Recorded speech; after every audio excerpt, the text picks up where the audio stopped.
समझते हैं, मलिक साहब ने कहा कि ये ताकत कोई और है, तो आप क्या समझते हैं कि ये उन ताकतवरों और इमरान खान साहब का मुकाबला है या फिर नून लीग और इमरान खान? पहले तो ये बताएं ना कि अगर इनके पास ताकत नहीं है तो ये कर क्या रहे हैं। इन्हें तनख्वाह चाहिए सिर्फ। इनके पास अगर इख्तियार नहीं है तो अंदर क्या लेने आए सर, हैं। अपने केसेस से छुटकारा। मैं अब कैसे से छुटकारा हो या वो, मतलब अगर आपके पास इख्तियार ही नहीं है। और दूसरी बात ये है कि only force to reckon with, जहाँ पॉलिटिकल अरीने में अगर कोई ताकत है तो वो खान है। तीसरे बंदे कोई नहीं है।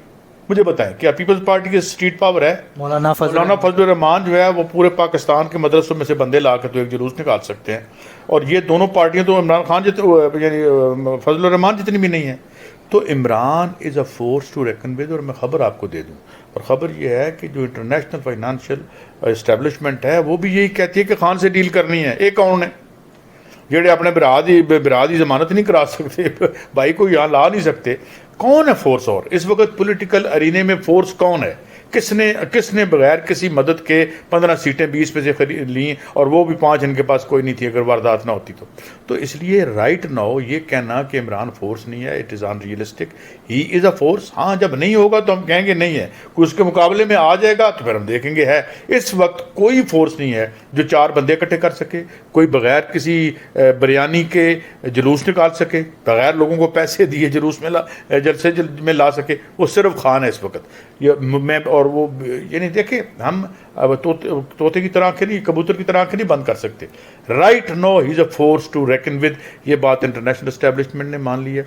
IMF इस वक्त बैक डोर रब्ते कर रहा है खान से, और खान 2 कंडीशनें रख के बैठा हुआ है कि जनाब मैं अगले 5 साल अगर हुकूमत करूँगा तो मुझे किसी तरफ, मैं कह रहा हूँ किसी तरफ से इंटरफेरेंस ना आए कि किस में और जरूरत है ये बात कर सके।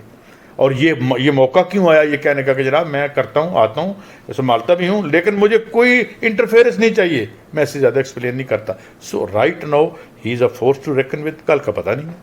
सर, मलिक साहब कह रहे हैं कि इमरान खान साहब जो है माइनस होने जा रहे हैं, तो आप क्या समझते हैं कि इस फैसले के बाद आपको लगता है कि वो ख़त्म हो जाएंगे इदारों के ज़रिए, अदालत के ज़रिए? मैं आपको एक बात बताऊँ, खान को माइनस करना किसी की भी हक में नहीं है। इस वक्त खान पब्लिक ओपिनियन को हार्नेस कर रहा है।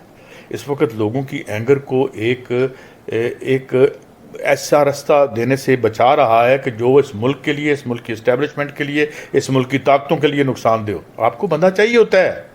जब यहाँ इदारे में हम बैठे ना, पता लगे तो बंदा ही कोई नहीं, जो मर्जी है ये है चुक के लै जाओ, तुसी कुर्सी चुक के लै जाओ। सो तुम इमरान ज़रूरत है इनकी भी, और उनकी प्रॉब्लम एक सिर्फ एक है। प्रॉब्लम खान का ये है कि वो अनप्रिडिक्टेबल है। ये इसलिए ये जो ये आज बोल रहे थे ना बड़ा बद के, वो इसलिए बोल रहे हैं यार ये आ गया, और अगर 2/3 मेजॉरिटी लेके आ गए तो हमें तो असल जेलें ना देखनी पड़ जाए। हम तो 5 और 7 स्टार जेलों के जो हैं वो हैं। तो इसलिए खान ज़रूरत है, मगर सिर्फ आने और उसके आने में एक बात है कि यार साढ़े नाल करेगा कि। और अब तो वो लोग भी ये समझने लग पड़े हैं कि साढ़े नाल करेगा कि जिन्होंने कभी इसका ख्वाब भी नहीं देखा था कि कभी उनको ये कहना पड़ेगा। सर, आप क्या समझते हैं कि चीफ इलेक्शन कमिश्नर का जो किरदार है उसके ऊपर आप क्या कहते हैं? देखो जी, वो मुतनाज़ा तो हो गया और इमरान खान ने उसको मुतनाज़ा कर दिया, लेकिन देखें हर एज मुख्तलिफ होती है। ये वो एज नहीं है। ज़िया-उल-हक की एज में 7% ग्रोथ रेट था, हर किस्म का माल आ रहा था माशाल्लाह। हेरोइन का भी बड़ा दौरा था, जो बाद में बेनज़ीर ने आके बहुत सारी उस पर राज भी अफशा किए थे, बड़ी वहाँ पर डॉक्यूमेंट्री भी बनी थी। आज की रियासत बहुत वीक हो चुकी है, और इसको मिलजुल के वीक किया है। और एक वीक रियासत में वो मज़े नहीं हो सकते कि आप चुप करके मियां मोहम्मद सोमरो साहब को बिठा दें, या कोई उनकी तरह और जेंटलमैन आके बिठा दिया जाए। आज रियल इश्यूज़ हैं, और आज आपके एग्जिस्टेंशियल इश्यूज़ हैं, और उसके बाद अगर इस हालात में गली गली की सियासत को ज़िंदा कर दिया इमरान खान ने, जिस सियासत को नवाज़ शरीफ ने, ज़िया-उल-हक ने और उन्होंने मिल के मारा था, जिस सियासत को ये उठा के पहले ड्राइंग रूम और फिर लंदन में ले गए थे, उस सियासत को गली में और खेत खलियान में फिर लेके आ गए। बुनियादी क्वेश्चन उठेंगे। इमरान भी सलूशन नहीं होगा, इमरान से आगे कहानी जाएगी, लेकिन अभी इमरान है, मौजूद है, और रात को जब मैं सोऊंगा तो ख्वाब में आके मुझे डराएगा, और इन्हें डरा भी रहा है। इसलिए ही इज़ देयर, और उसको आप इस तरह से you can not do away with him. Zulfikar Ali Bhutto 5 साल हुकूमत करने के बाद अपने अवाम को, अपने वोटर को मायूस कर चुका था, जिसकी वजह से उसको हटाना बड़ा आसान था। ज़िया-उल-हक नहीं मार सकता था उसको। उसकी अपनी नज़रियाती जो कजी थी, या जो उसने, मैं समझता हूँ किसी हद तक बिट्रेल थी, उसने मरवाने में किरदार अदा किया। खान का नज़रिया और है, ये तो राइट विंग का आदमी है, मगर ये मौजूद है यहाँ पे, इसी के साथ मामला करना पड़ेगा। इंटरनेशनल फोर्सेस, मैं खबर की बुनियाद पे कह रहा हूँ, इसी के साथ मामला कर रही हैं। और ये भी मैं आपको बता दूँ, बाकी ताकतों को भी वो ये कह रहे हैं कि इसके साथ मामला करो। और खान साहब ने वहाँ शर्तें रख दी हैं, 2 शर्तें रख दी हैं, मैं आपको बता देता हूँ। एक IMF को उसने कहा है कि मैं इनडायरेक्ट टैक्सेशन नहीं करूँगा, मैं आपके पैसे नहीं बढ़ाऊँगा, मैं लोगों के ऊपर मजीद बोझ नहीं डालूंगा, मैं पैसे कहीं और से निकालूँ, जहाँ से निकालूँ आप मुझे ये नहीं कहेंगे, ये IMF को उसने कहा है।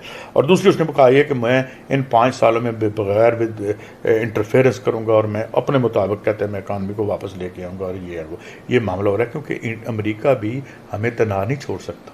हम जो है एक न्यूक्लियर पावर हैं और एक बड़ी स्ट्रेटेजिकली यानी प्लेस्ड जियोग्राफिकली प्लेसमेंट हमारी बड़ी, हमें ऐसे नहीं जानते भाई चलो ऐज ही लगे रहो, ऐज नहीं होएगा।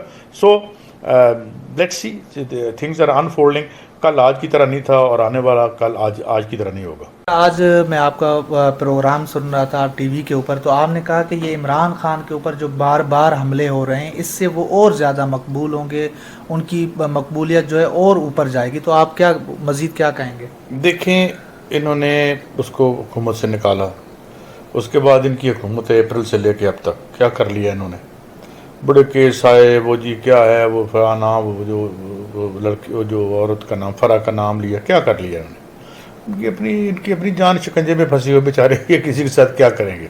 ठीक है, ये डॉलर की स्लाइड रोकेंगे या इमरान खान की पॉपुलैरिटी रोकेंगे, ये कुछ भी नहीं कर सकते।